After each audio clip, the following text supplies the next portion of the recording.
Hello everyone. তো চলে এসেছি বৌদ্ধ টেম্পেলে। টেম্পেলটা দেখাবো, একদম পাহাড়ের গা ঘেঁষে বৌদ্ধ টেম্পেলটা। তো দেখাবো ভিতরে ফটো তোলা যাবে না, ভিডিও করা যাবে না, তাই বাইরেটা করে নিচ্ছি। তো তোমরা দেখে জানাবে কেমন লাগছে। এই যে আমাদের সব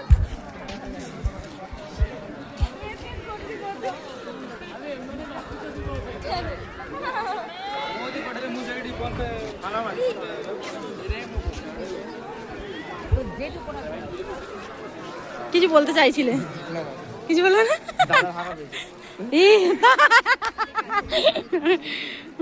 তো এই হচ্ছে বৌদ্ধ টেম্পেলটা, মানে বাইরেটা, কিন্তু বৌদ্ধর এটা দেখাতে পারবো না, মূর্তি যেটা বৌদ্ধ মূর্তিটা। তো তার পাশে পাহাড় দেখো, এই যে পাহাড়, পাশে না, সরি পিছনে, টেম্পেলের পিছনে পাহাড় আছে, দুটো পাহাড় দেখো, বোঝা যাচ্ছে অবশ্যই। এইটা একটা পাহাড়, ওই পিছনেরটার একটা পাহাড়, দুটো পাহাড় আছে। তো এইটা হচ্ছে টেম্পেলের পিছন দিকটা।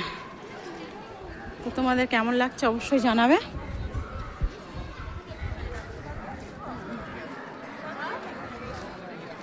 চারিদিকটা ঘুরিয়ে দেখিয়ে দিচ্ছি।